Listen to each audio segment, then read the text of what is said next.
Friends, ये question हमारे पास KVPY 2017 का है और ये क्वेश्चन हमारे एक व्यूवर ने रिक्वेस्ट किया था हम लोगों से कि इस क्वेश्चन को सॉल्व करने के लिए।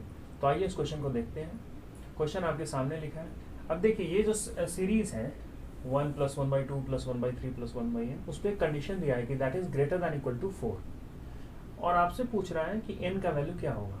अब देखिए, जैसा कि ऑब्वियसली आपको दिख रहा होगा कि ये जो सीरीज़ है वो एक हार्मोनिक प्रोग्रेशन है और हार्मोनिक प्रोग्रेशन का सम स्पेशली 12th क्लास में किसी भी बुक में जनरली आपको नहीं मिलेगा, खास करके अगर वो स्कूल लेवल का बुक है। तो हो सकता है कि IIT JEE लेवल वाले बुक में आपको मिल जाए, लेकिन स्कूल लेवल में नहीं मिलेगा और शायद ये कारण है कि जिस कारण KVPY ने इस क्वेश्चन को उठाया है।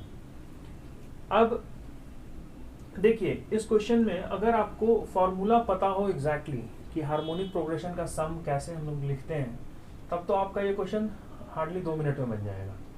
लेकिन चूंकि वो फॉर्मूला आता कहाँ से है और ये कैसे है, वो अपने आप में एक टॉपिक है और उसको यहाँ डिस्कस करना काफ़ी टाइम टेकिंग हो जाएगा। लेकिन फिर भी मैं आपको आइडिया बताता हूँ कि कैसे वो फॉर्मूला डिराइव होता है। ये है एक्स एक्सिस, ये है वाई एक्सिस। अब देखिए, इसका जो टर्म्स है वो क्या है, 1/1 + 1/2 + 1/3 ऐसा करके 1/n तक, यानी कि ये किस फंक्शन का मेंबर्स है। ये जो है ये आपका y = 1/x वो वाले फंक्शन का एलिमेंट्स है। तो अगर मान लीजिए कि मैं पॉइंट लेता हूं यहाँ पे 1, यहाँ पे 2, यहाँ पे 3, तो 1/1 क्या होगा, ये वाला पार्ट। 1/2 क्या होगा, ये वाला पार्ट। 1/3 क्या होगा, ये वाला। अब ऐसा करते हैं हम लोग कि यहाँ पे रेक्टेंगुलर स्ट्रिप्स ड्रॉ करते हैं। रेक्टेंगुलर स्ट्रिप्स ड्रॉ करते हैं यूनिफॉर्म विड्थ का, ऐसे ऐसे। थोड़ा विड्थ में अंतर है, वो बनाने में ये है, इसको थोड़ा सा और बढ़ा देते हैं यहाँ पे, ऐसे। ये आपका यूनिफॉर्म विड्थ का हम लोगों ने रेक्टेंगल्स बनाया। अब आप देखिए कि अगर यहाँ पे एक बात देखिए कि 1/1 क्या हुआ, ये हुआ हमारा, हाँ, ये पॉइंट हुआ हमारा 1, तो ये पॉइंट हुआ 1/1। ये पॉइंट हुआ हमारा 2, तो ये पॉइंट हुआ 1/2। जो y एक्सिस पे लेंथ होगा वो 1/2, 1/3 ऐसा करके।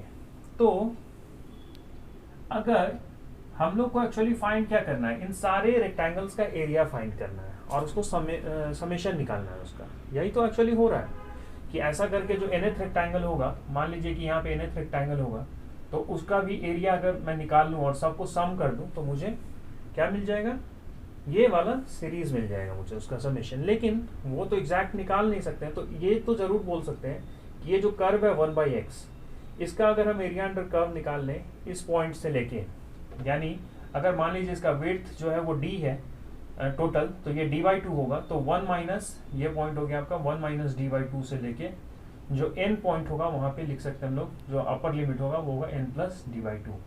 तो अगर हम लोग इस इंटीग्रल को इवेलुएट कर लें, यानी किसको, 1/x dx and from 1 - d/2 to n + d/2, तो ये जो होगा इंटीग्रल का इवेलुएशन, वो अप्रोक्सीमेटली इक्वल होगा आपके इस सीरीज के समेशन के। अप्रोक्सीमेटली, मैं एग्जैक्टली नहीं बोल रहा हूँ, बार बार मैं स्ट्रेस कर रहा हूँ इस बात पे, अप्रोक्सीमेटली इक्वल होगा। और यही एक तरीका है हार्मोनिक प्रोग्रेशन के सम को निकालने का। अब आप देख सकते हैं कि 1/x dx क्या आएगा, e⁻ समथिंग आएगा, e⁻ समथिंग 1/x dx जो है, sorry 1/x dx e⁻ something नहीं, ln समथिंग आएगा।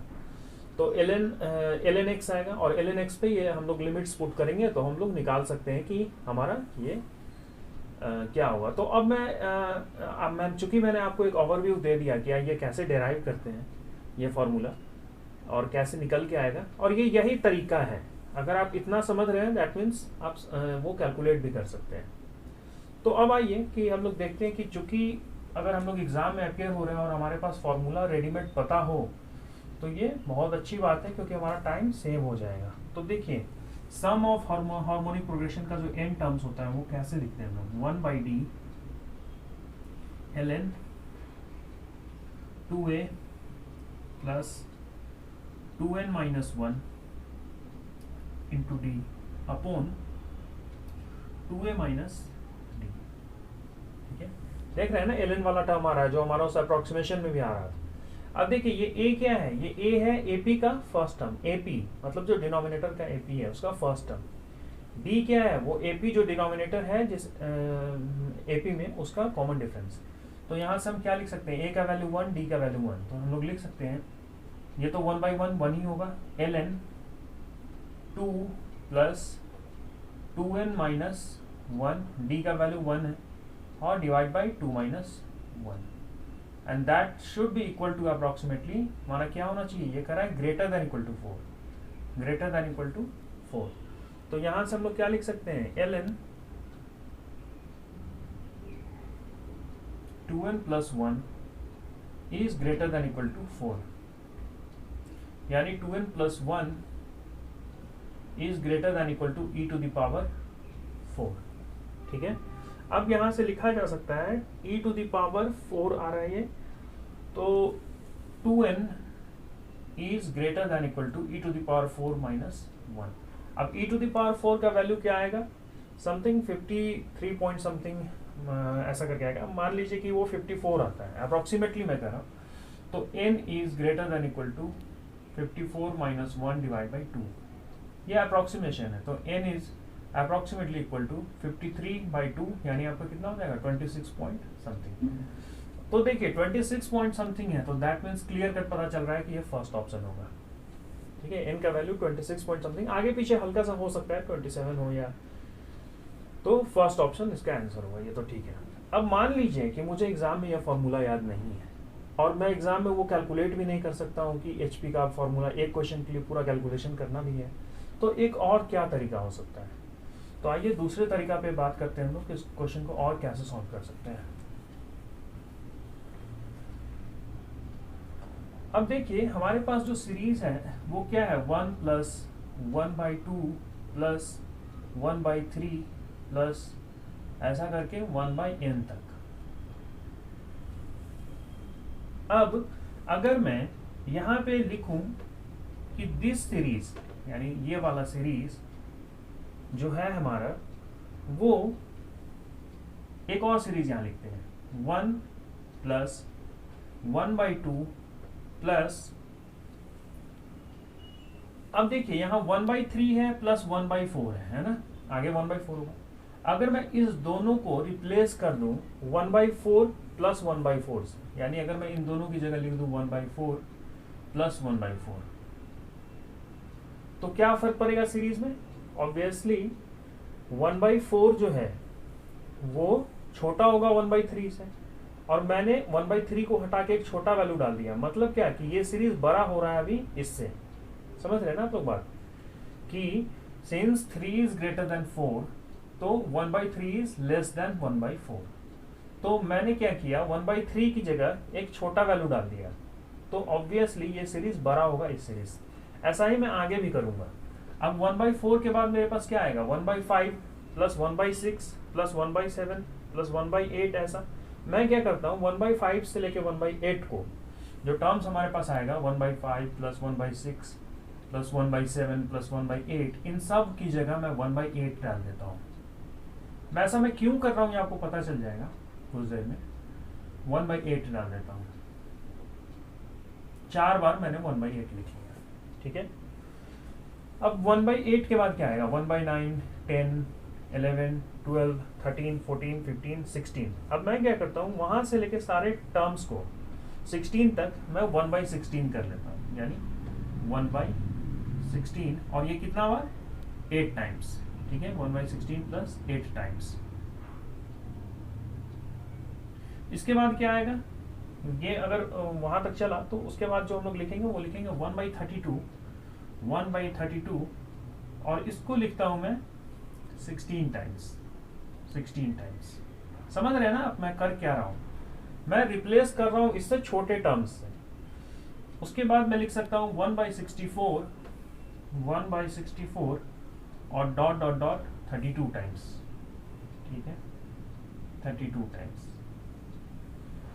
और ये जो सीरीज होगा हमारा, जो ओरिजिनल सीरीज है, वो तो एक बात क्लियर है कि वो बड़ा होने वाला है इस सीरीज से, क्योंकि मैंने हर जगह छोटे छोटे वैल्यूज को रिप्लेस किया। अब आप देखिए कि असली में मैं कर क्या रहा हूँ, ये 1/4 1/4 क्या देगा 1/2, 1/8 4 बार क्या देगा 1/2, 1/16 4 बार क्या देगा 1/2, 1/32 16 बार अगर ऐड करें तो क्या देगा 1/2, ये क्या देगा 1/2। इसीलिए तो आप सोचिए कि 1/2 कितना बार आ रहा है, देखिए 1 प्लस 1/2 1/4, ये कितना हो गया 1/2, फिर 1/8 4 बार कितना हो गया 1/2, फिर 1/16 8 बार कितना हो गया 1/2, फिर 1/32 16 टाइम्स कितना हो गया 1/2, 1 ना। अब 1/64 32 टाइम्स 1/2, तो इसका सम देखिए कितना होगा 1/2 1/2 1, 1/2 1/2 1 1, यानी 4 हो रहा है ना 4। तो इसीलिए मैंने 1/64 32 टाइम लिख के मैं छोड़ दिया। अब आप देखिए कि नंबर ऑफ एलिमेंट्स कितना हो रहा है यहाँ पे, एक एलिमेंट 1, एक एलिमेंट 1, एक एलिमेंट ये यानी 2 3 4, उसके बाद 5 6 7 8, उसके बाद यहाँ पे 8 एलिमेंट, तो 8 8 16, 16 16 32 और 32 32 64, यानी कि 64 एलिमेंट्स। इससे छोटे सीरीज में 64 एलिमेंट्स अगर होगा, जो हमारा ओरिजिनल सीरीज था उससे छोटा सीरीज यानी कम वैल्यू के सीरीज में 64 एलिमेंट होने चाहिए 4 के बराबर होने के लिए। दैट मीन्स उससे बड़े टर्म के सीरीज में 64 से कम एलिमेंट्स होंगे, तभी वो 4 को टेंड कर जाएगा। आप समझ रहे हैं ना मेरा लॉजिक, कि इससे छोटे सीरीज को, यानी इसके सारे टर्म्स क्या हैं, इससे छोटे हैं ये सब जो टर्म्स हैं, मतलब सारे नहीं, ये जो 1/3 है वो 1/4 से छोटा है, ऐसा करके मैंने लिखा है, यानी कि overall this series is greater then this. तो इससे छोटे सीरीज, जो इससे स्मॉलर सीरीज है, उसको 64 एलिमेंट्स टोटल होना चाहिए 4 बनने के लिए। तो फिर वैसा सीरीज जिसका टर्म्स इससे बड़ा है उसको तो ऑब्वियसली 64 से कम लगेगा।